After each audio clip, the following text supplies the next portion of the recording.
Welcome everybody once again to another episode of IKO Media. I'm your host, Douglas Ibole. IKO NINI. Let's talk about that. IKO NINI.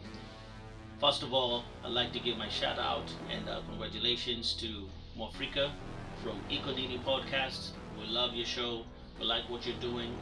We love the interviews that are coming in and what you've been able to build up so far. Keep up the good work. But I would like to touch on one of the interviews that you've done, or rather one of the interviews that you did with Dennis Onsarigo. First of all, talking about ODM party, or talking about Raila and his relationship with Raila, and also, when you touched on also the county government and what they do. So when Dennis was talking about Raila, I felt like there was a storyline. There was something that he was building that story beautifully.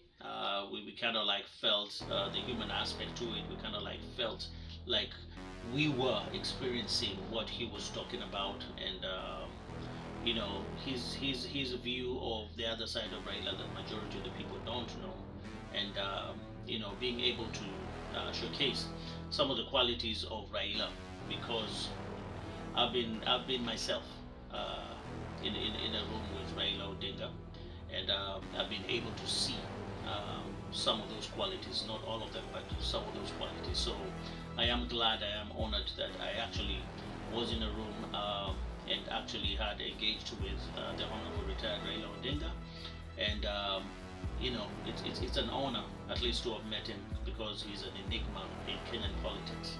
So Dennis touched on that subject very well, and I was pretty happy to actually hear that. But the only part that Dennis started going south was when he started talking about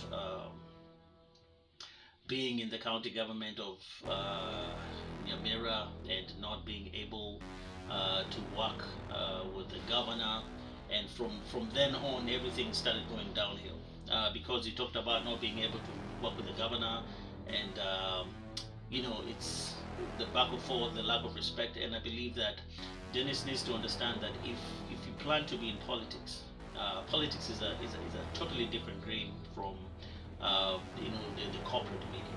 The corporate media is very disciplined. It's very guided by rules and regulations. But when it comes to politics, you have to know how to politic. So when you're dealing with a politician, you're not dealing with any ordinary manager who you're going to say according to the company rules, this and this and this, or you expect them to be courteous and professional. Politicians can be very aggressive. They can try to move beyond the line, and you should be able to find ways of how you communicate and how you interact with such people.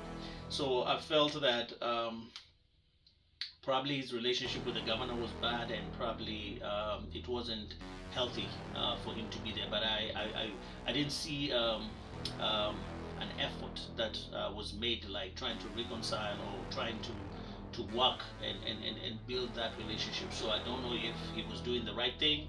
I don't know if his approach was the right approach.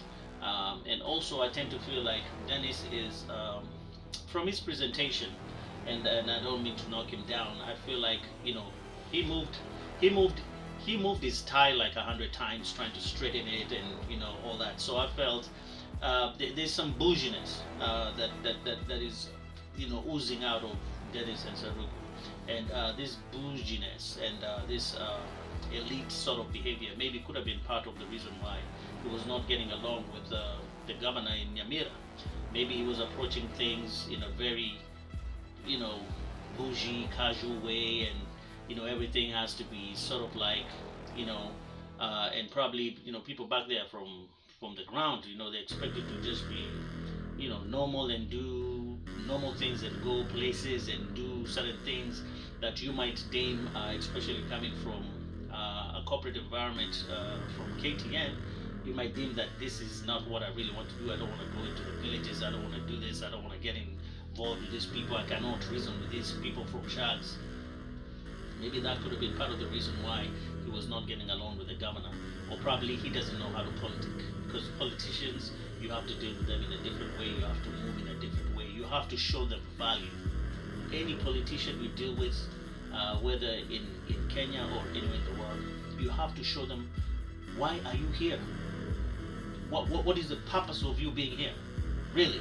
Are you adding any value to me? Are you giving me knowledge? Are you giving me ideas so that I can move forward? Are you advancing my process? Are you giving me ideas so that I'm building more, I'm seeing more, I'm actually advancing?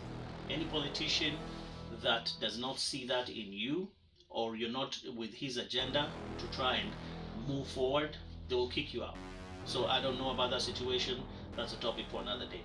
When you talked about the county government of Nairobi, and especially when you started talking about Sakaja, like Sakaja is people don't know the other side of Sakaja. He's a phenomenal guy.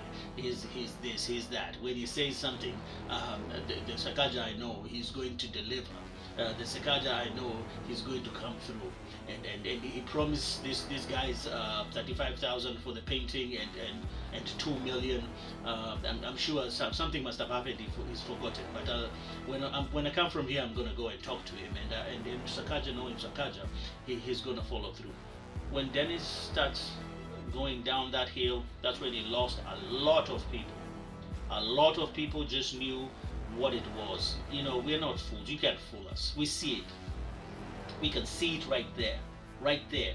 We can see it, Dennis. You're not fooling anyone. So Dennis, he was definitely kissing ass as usual, because Sakaja is his employer.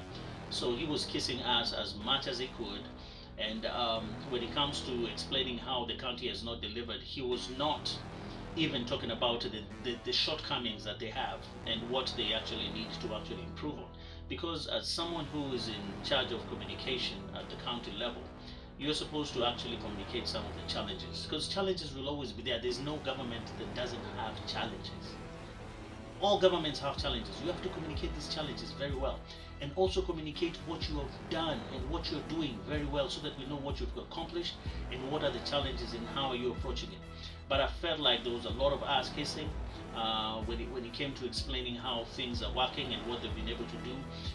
It was a mirage. There was a lot of smoke and a lot of there was too much going on that he wasn't very clear with that information. The whole idea of county government trucks, they say that, I don't know, they're 50 something, 58, and them operating in the city at night. We cannot see them during the day. I think the county government needs to get their act together. Garbage is collected all the time, during the day, in the afternoon, at night.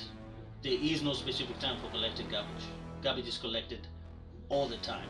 So we need to see that happening. As regards to what the county is doing, we need to see those things.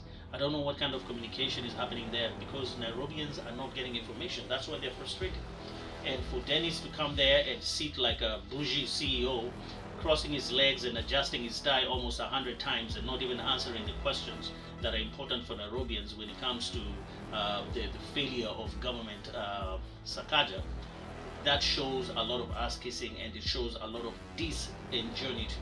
There's a lot of sort of like, it shows that he's very disingenuous and is not very straightforward with the Kenyan people, and trying to explain what exactly is happening in the county government of Nairobi. So there was a lot of ass kissing, and I believe that given another opportunity, I believe, or if government Sakaja comes to IKO NINI, please, Mwafrika, don't laugh with him.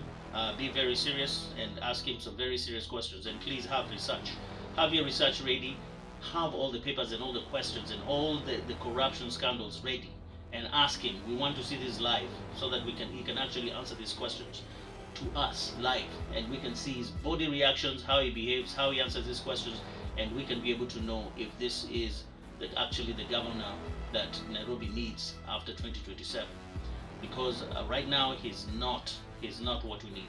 And if Dennis ever comes back, please tell him to answer these questions genuinely and stop kissing us of the governor Sakaja. Alright? This is IKO Media, and I'm your host, Douglas Obole. Until next time. smoking.